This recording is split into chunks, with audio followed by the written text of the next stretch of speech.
Effective construction contract administration will make more money on your projects, and that's why in this video we're going to be going through the basics of how you administrate a construction contract. This is going to be part one of a three-part series we're doing on effective construction contract administration, and in part one we're going to be focusing on the absolute fundamentals of what a contract is and why they're used in the construction sector. Before we get too far into what a contract is and what their purpose is, I want to start off with a really simple example of what's involved in building a road. And the reason I'm going to use this example is to try and paint a picture of why contracts play such an important role in the construction sector. So if we imagine what's involved in building a road, there's a project owner or developer who buys the land, does the initial concept design, conducts a feasibility study and finances the project. Then somebody needs to complete the design. Someone needs to work out exactly where the road's going to go, what sort of drainage you need, and all these detailed design aspects. They're then going to hire a general contractor, so someone who's going to actually see that plans become a reality. They'll manage the construction works, hire subcontractors, order materials, and basically just build what the drawings say. The general contractor is going to need subcontractors, so they're going to need specialist companies to provide skilled resources to complete certain portions of the project scope. For example, there might be an asphalt contractor, there might be a street lighting contractor, there might be a bulk earthworks contractor. And then once the road's constructed, either it'll get handed back to the project developer and they'll manage the maintenance and operation, or they might outsource this to another company who does the maintenance. And effectively, what you can see, if we look at all the tasks involved in delivering project, design, financing, buying land, construction, managing subcontractors, handover, maintenance, all these different tasks require different resources, they require different expertise. And that's why in the construction industry, we use contracts to facilitate the collaboration between all of these different parties. Contracts answer the question of how all these parties work together. For each of these parties to collaborate effectively, there needs to really be two things in place. The first is somebody has to be responsible to do something, and then the second is they need to get something for it. So if you look at basically each party is promising to do something for another party, and in return, they're getting paid to do it. So if we think of some examples on this project, so there's the relationship between the project owner and the general contractor. So the general contractor is saying to the project owner that they'll build this bridge for you, but they want to get paid $30 million.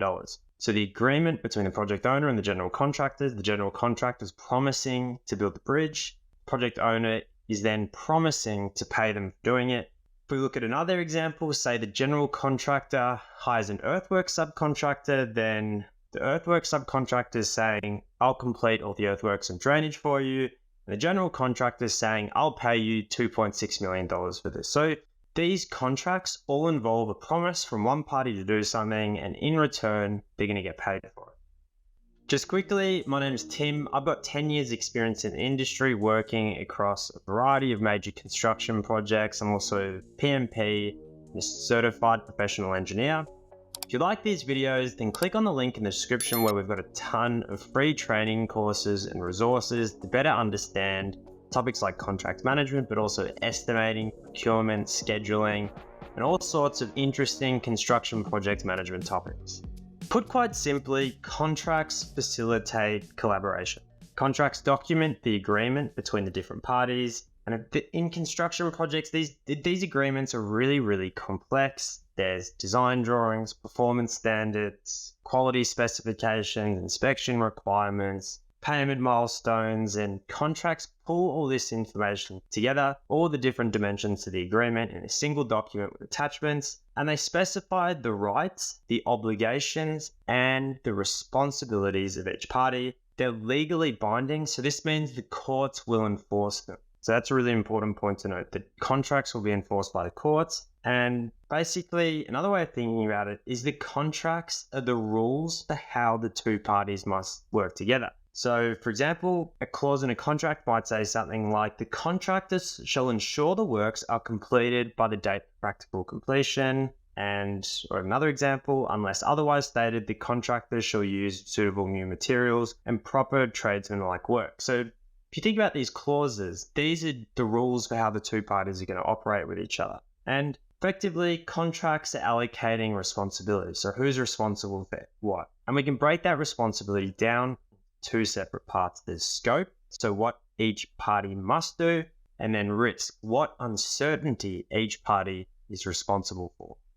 So now we understand what a contract is. The next question is, what is contract management? So contract management is managing contracts to achieve project and business objectives. So it's using these rules, understanding how to play the game, and then playing the game to ensure project and business objectives. So if you're a contractor, what do you want to do? You want to fulfill your obligations, you want to do the contract work, and you want to get paid as much as possible for it. So contract management, it's about ensuring we fulfill our contractual obligations and receive our entitlements. And I really like the analogy to a contract is like the rules of a game. So you can imagine a game of chess.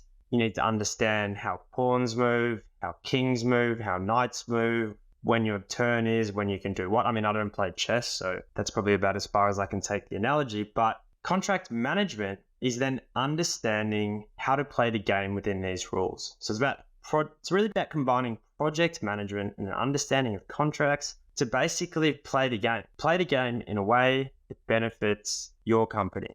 Why is contract management particularly important in the construction sector? Well, there's several reasons why contracts play such a big role in the construction industry. First one is a significant portion of the project scope is outsourced. So whether you're working for a developer, whether you're working for a general contractor, or whether you're working for a subcontractor, you're effectively going to be outsourcing significant parts of the project. So even if you're working for a concreting subcontractor, you're still going to need to buy formwork, reinforcement, or concrete. You're going to be engaging with a whole range of suppliers, and all of this scope is going to effectively be managed by contracts. The next reason contract management is particularly important in the construction sector is low margins and high competition result in commercial disputes. The construction industry is a very, very commoditized industry where there's a lot of competition and people operate on tight profit margins. On a major project, the profit margin for a general contractor might be between 7 and 8%.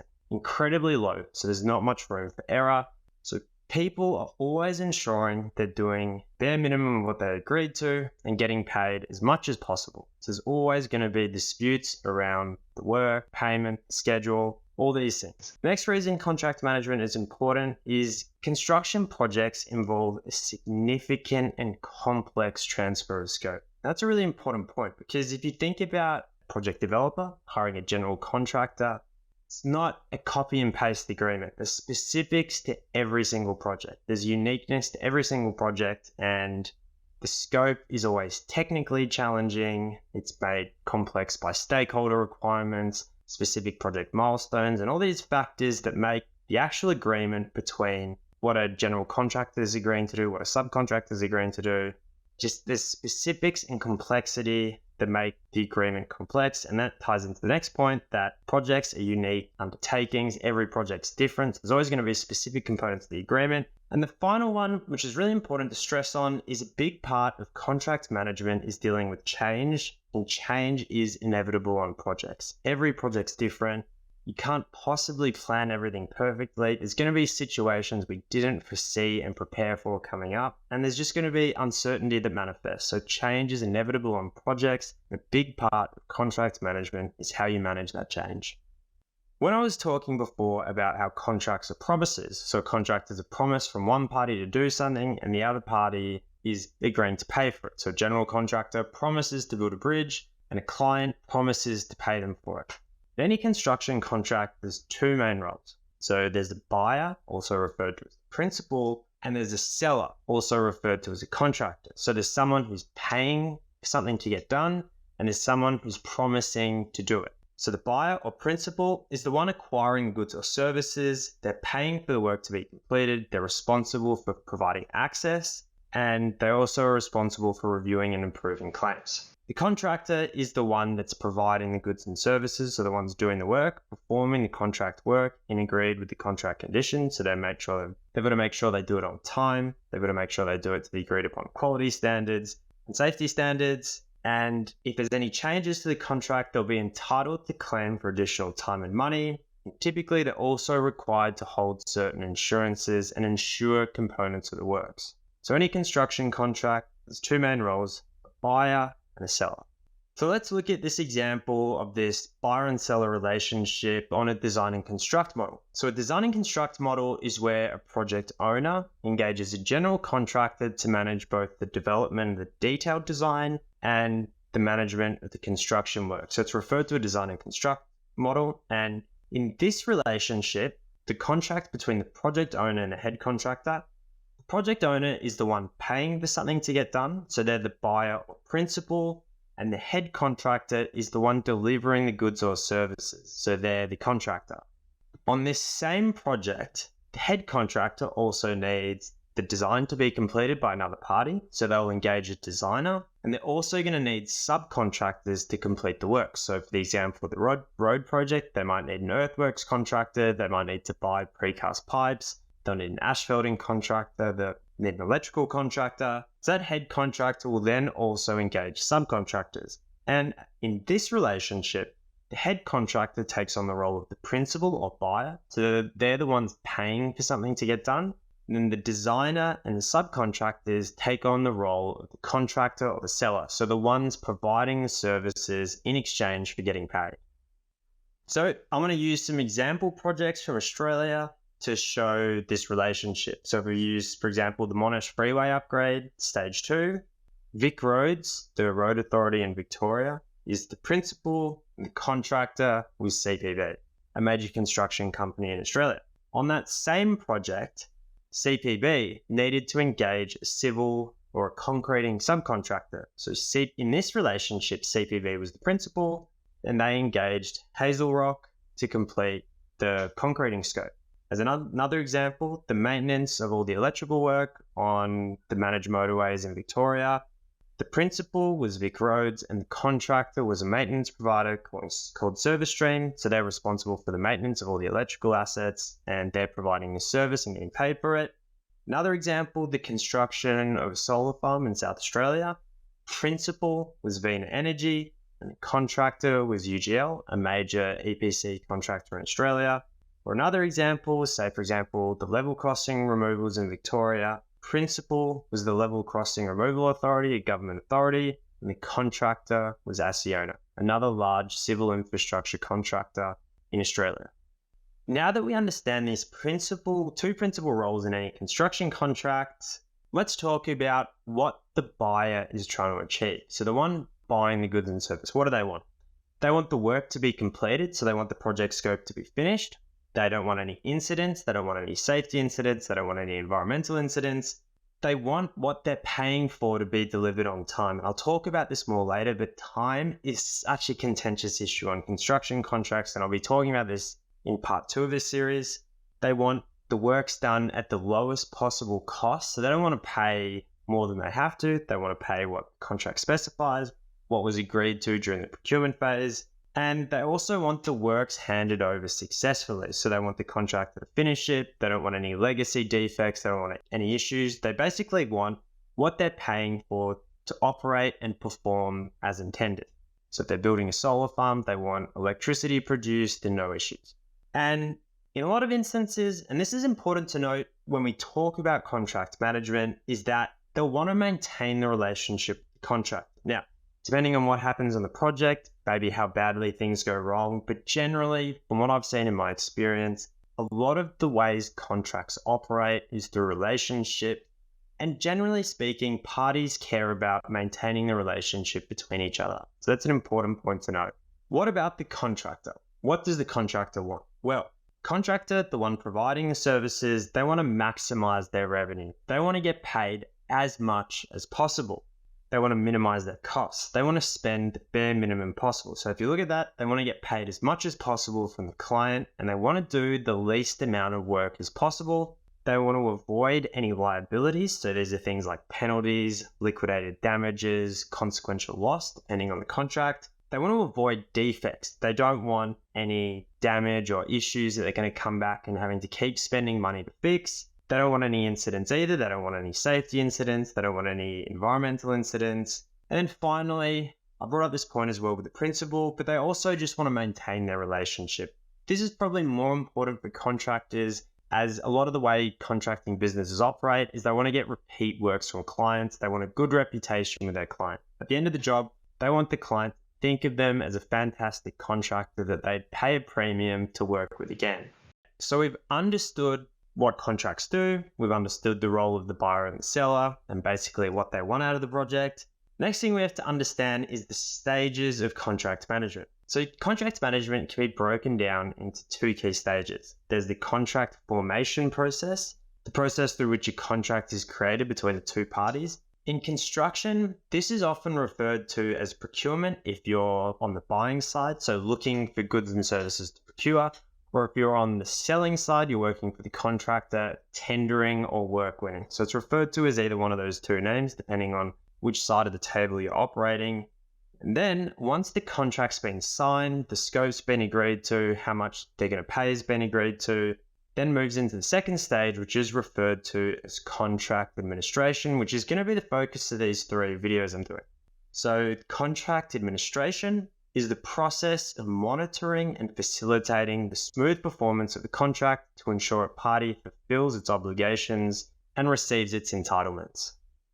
Looking at these stages in a little bit more detail. Contract formation. Contract formation is the procurement process through which a buyer finds and selects a seller organization and signs an agreement. It's the process through which you sign the contract. How does procurement work? Well, in the construction industry, procurement almost always occurs competitively. This means there's multiple companies vying to deliver the project. The way it works is, say I'm a general contractor and I need to procure a concreting subcontractor. Start off with, I'll need to prepare a tender package. So I'll prepare basically a description of the goods and services I want. So for concreting work, I'll need to get all the drawings together that show the structures they'll be building. I need to write a scope of works. I need to specify who's providing materials, how big the structures are, whether they're providing a concrete pump or we're providing a concrete pump. All of this will be in the scope of works. You then send out a request for quotation. So you'll send this package of information along with a pricing schedule to multiple pre-qualified contractors. So there'll be multiple contractors who could potentially do the work. You then go through a tender process. These seller organizations or these potential contractors will send back quotes. We'll then need to assess these quotes. We'll look at their inclusions and exclusions, select a preferred contractor, then negotiate a contract, make sure each party's happy with the terms and conditions, each party's happy with the price, program, the quality requirements, all these key things. And once all that's been finalized, we'll sign a contract, execute a contract, and provide a notice to proceed. And that is the contract formation process over. Once the contract's been signed, we move into the next stage, which is going to be the focus of these lectures, contract administration. So after the contract's signed, the parties then need to fulfill their obligations under the contract. So the seller organization, the contractor, they'll need to complete the work as defined in the contract and the supporting documentation. They'll need to comply with all of the contract conditions. They'll need to prepare and submit payment claims. So they'll need to, while they're doing the work, they'll submit interim payment claims, or if the circumstances change, they'll submit variation claims. And then hand the finished product over to the client. The buyer organization, on the other hand, is responsible for enabling the contractor to complete the work. So this might be access to site, providing them necessary information, these sorts of things. They'll need to assess and negotiate and approve any claims. So during the performance of the work, the contractor will submit payment claims. The buyer organization's responsibility to approve these, and then ultimately to pay them as defined in the contract. So the seller organization does additional work, claims a variation, the parties agree to it. The buyer organization is responsible for paying. So that's basically the responsibilities of each party. We can then break contract administration down into really two separate functions. There's the business as usual contract management, and then the incident and change management of the contract. So this is when things that weren't expected, things that were different than originally anticipated come up. So there's the business as usual activities, and then the change and incident management. And don't worry about these now. We're going to go through all of this in much more detail in the second part. So don't worry if we only covered the basics then. In part 2 of this video, we're going to be going through these two stages in much more detail. Hope you enjoyed the video. If you're interested in learning more, I'll put a link in the description where we've got tons of free training on contract management and other similar important construction management topics. So if you're interested in learning more, you can click on the link in the video. We've got tons and tons of hours of free content and training courses on these topics.